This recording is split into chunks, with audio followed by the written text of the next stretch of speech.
अनेकों नागरिकों के लिए बड़ी सुविधा लेकर आया है। इससे विशेष रूप से उन गरीब, उन मध्यम वर्ग परिवारों को बहुत राहत मिलेगी जिनका कोई अपना कैंसर से मुकाबला कर रहा है। कैंसर से जुड़ा इलाज, इससे जुड़ी सर्जरी और थेरेपी अब कोलकाता के इस आधुनिक अस्पताल की वजह से भी और सुलभ हो जाएगी। साथियों, आज ही देश ने एक और महत्वपूर्ण पड़ाव को पार किया है। साल की शुरुआत देश ने 15 से 18 साल की उम्र के बच्चों के लिए वैक्सीनेशन से की थी। वहीं आज साल के पहले महीने के पहले हफ्ते में Bharat 150 crore 1.5 billion vaccine doses का ऐतिहासिक मुकाम भी हासिल कर रहा है। 150 करोड़ वैक्सीन डोज, वो भी एक साल से कम समय में। ये आंकड़ों के हिसाब से बहुत बड़ी संख्या है। दुनिया के ज्यादातर बड़े बड़े देशों के लिए भी ये किसी आश्चर्य से कम नहीं है, लेकिन भारत के लिए ये 130 करोड़ देशवासियों के सामर्थ्य का प्रतीक है। भारत के लिए ये एक नई इच्छा शक्ति का प्रतीक है जो असंभव को संभव करने के लिए कुछ भी कर गुजरने का हौसला रखती है। भारत के लिए ये प्रतीक है आत्मविश्वास का, ये प्रतीक है आत्मनिर्भरता का, ये प्रतीक है आत्मगौरव का। मैं आज इस अवसर पर सभी देशवासियों को बधाई देता हूं। साथियों, कोरोना के खिलाफ लड़ाई में हमारा ये वैक्सीनेशन प्रोग्राम उतना ही महत्वपूर्ण है जितना खतरनाक ये भेष बदलने वाला कोरोना वायरस है। आज एक बार फिर दुनिया कोरोना के नए ओमिक्रॉन वेरिएंट का सामना कर रही है। हमारे देश में भी इस नए वेरिएंट के कारण केसेस तेजी से बढ़ रहे हैं। इसलिए 150 करोड़ वैक्सीन डोज का यह सुरक्षा कवच हमारे लिए बहुत महत्वपूर्ण हो जाता है।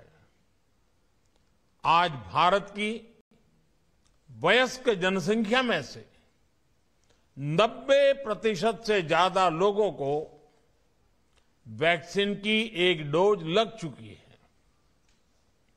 सिर्फ 5 दिन के भीतर ही 1.5 करोड़ से ज्यादा बच्चों को भी वैक्सीन की डोज लगाई जा चुकी है। ये उपलब्धि पूरे देश की है, हर सरकार की है।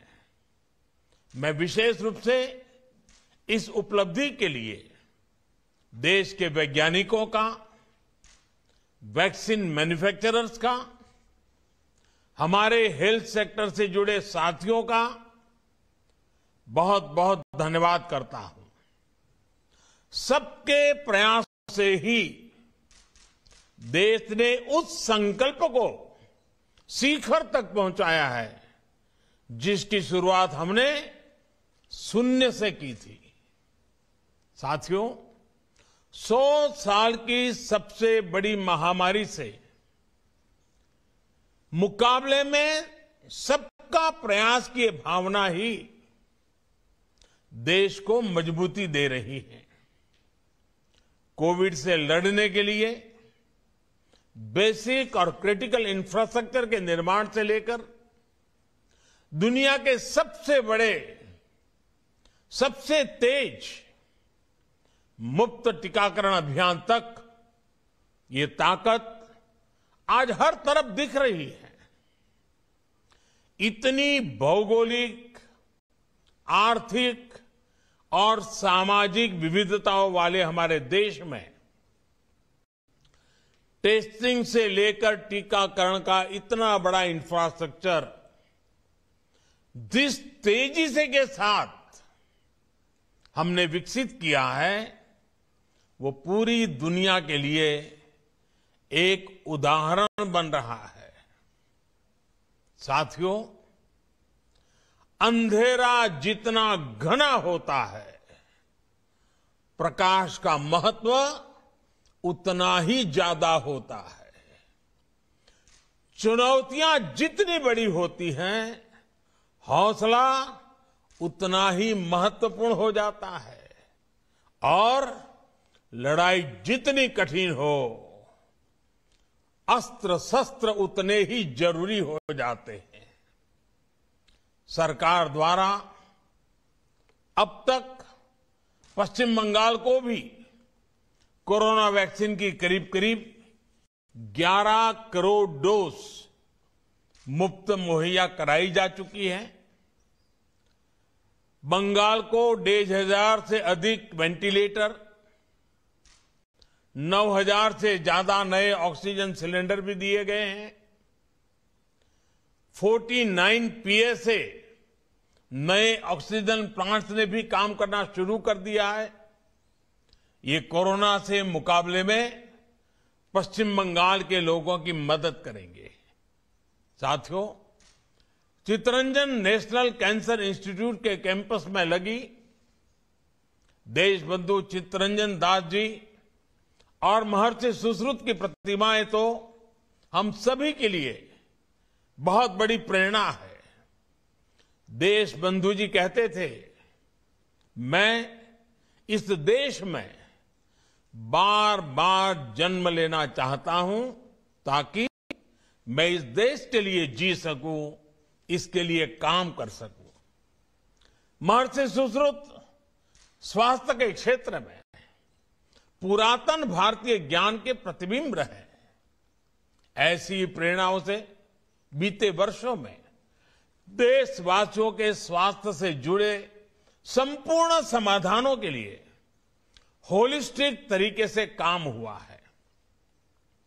सबका प्रयास की भावना से आज देश के हेल्थ इंफ्रा को, हेल्थ प्लानिंग को इंटीग्रेटेड करने का, राष्ट्रीय संकल्पों से जोड़ने का काम तेजी से हो रहा है। हम हेल्थ सेक्टर में आज जो चुनौतियां हैं, उनसे निपटने के साथ साथ भविष्य को सुरक्षित बनाने के लिए भी निरंतर काम में जुटे हैं। वो वजह हैं जो बीमारियों का कारण बनती हैं, उन्हें दूर करने का प्रयास हो रहा है। बीमार होने की स्थिति में इलाज सस्ता और सुलभ हो, इस पर हमारी सरकार का ध्यान है। और उसके साथ ही डॉक्टर और मेडिकल इंफ्रा की कैपेसिटी का विस्तार करके स्वास्थ्य सेवाओं को बेहतर बनाया जा रहा है।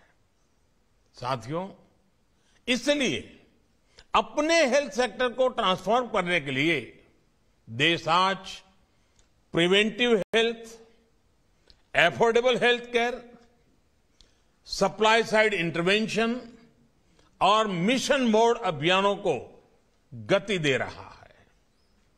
प्रिवेंटिव हेल्थ केयर को yoga, Ayurveda, fit India movement, universal immunization जैसे माध्यमों से प्रोत्साहित किया जा रहा है। स्वच्छ भारत मिशन और हर घर जल जैसी राष्ट्रीय योजनाओं से गांव और गरीब परिवारों को अनेक बीमारियों से बचाने में मदद मिल रही है। आर्सेनिक और दूसरे चरणों से जो पानी प्रदूषित होता है, देश के अनेक राज्यों में कैंसर का भी एक बड़ा कारण है। हर घर जल अभियान के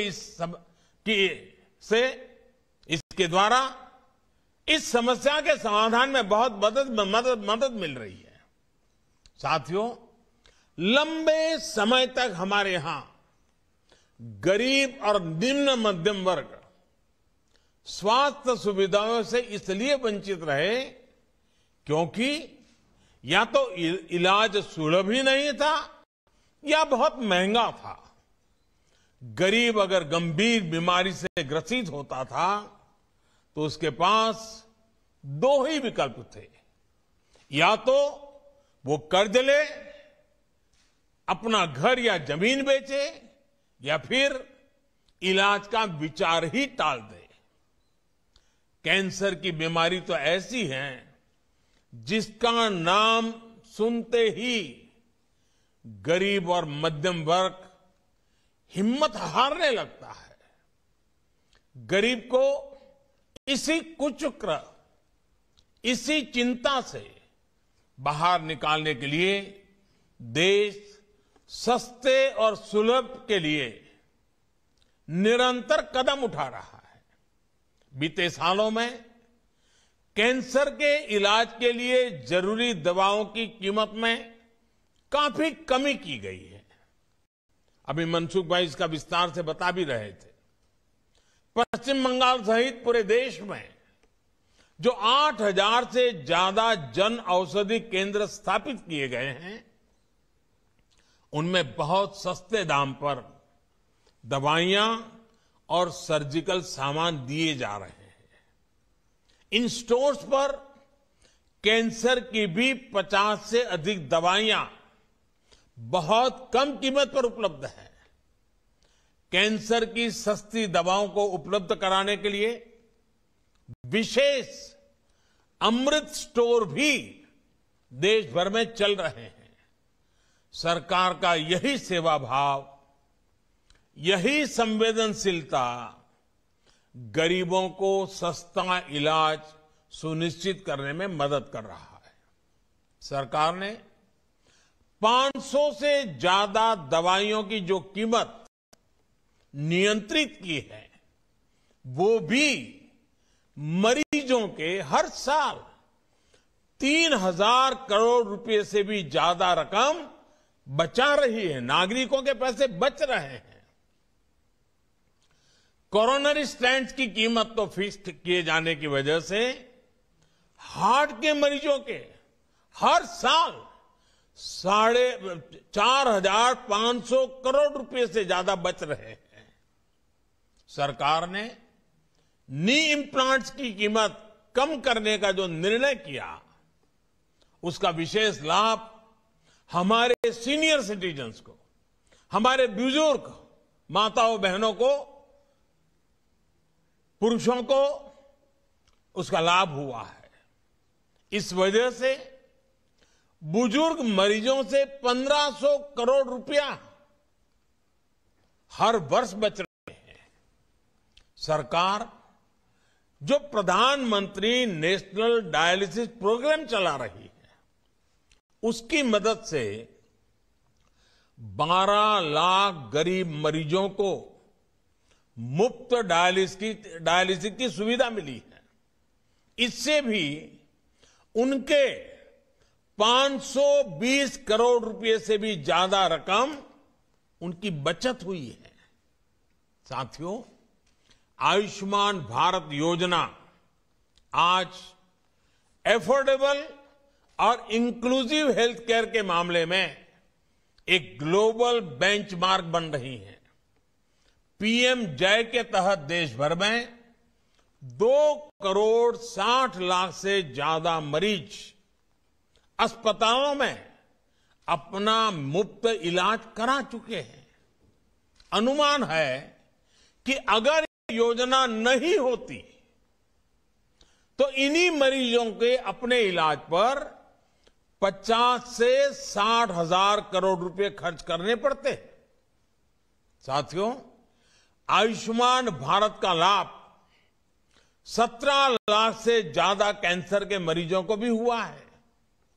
चाहे कीमोथेरेपी हो, रेडियोथेरेपी हो या फिर सर्जरी, इन मरीजों को अस्पताल में हर सुविधा मुफ्त मिली है। कल्पना कीजिए, सरकार के ये प्रयास नहीं होते तो कितने गरीबों का जीवन संकट में फंस जाता या कितने परिवार कर्ज के कुचक्र में फंस जाते। साथियों, आयुष्मान भारत सिर्फ मुफ्त इलाज का माध्यम पर नहीं है, बल्कि अर्ली डिटेक्शन, अर्ली ट्रीटमेंट, इसमें भी बहुत कारगर सिद्ध हो रही है। ये कैंसर जैसी सभी गंभीर बीमारियों के लिए बहुत आवश्यक है, वरना हमारे यहां तो ज्यादातर मामलों में कैंसर का पता लास्ट स्टेज में ही चलता था, जब बीमारी लाइलाज हो जाती थी। इसी समस्या को दूर करने के लिए 30 वर्ष से अधिक आयु के साथियों में डायबिटीज, हाइपरटेंशन और कैंसर की स्क्रीनिंग पर बल दिया जा रहा है। आयुष्मान भारत योजना के तहत गांव-गांव में बन रहे हजारों हेल्थ एंड वेलनेस सेंटर इसमें आज बहुत उपयोगी सिद्ध हो रहे हैं। बंगाल में भी ऐसे 5,000 से ज्यादा हेल्थ एंड वेलनेस सेंटर बनाए गए हैं। देश भर में लगभग 15 करोड़ लोगों को ओरल, ब्रेस्ट और सर्वाइकल कैंसर के लिए स्क्रीन किया जा चुका है। स्क्रीनिंग के बाद जिनमें लक्षण दिखते हैं, उनके इलाज के लिए गांव के स्तर पर ही हजारों स्वास्थ्य कर्मियों को विशेष रूप से ट्रेन भी किया गया है। साथियों, एक और बहुत बड़ी समस्या हमारे हेल्थ सेक्टर की रही है, डिमांड और सप्लाई में बहुत बड़ा गैप।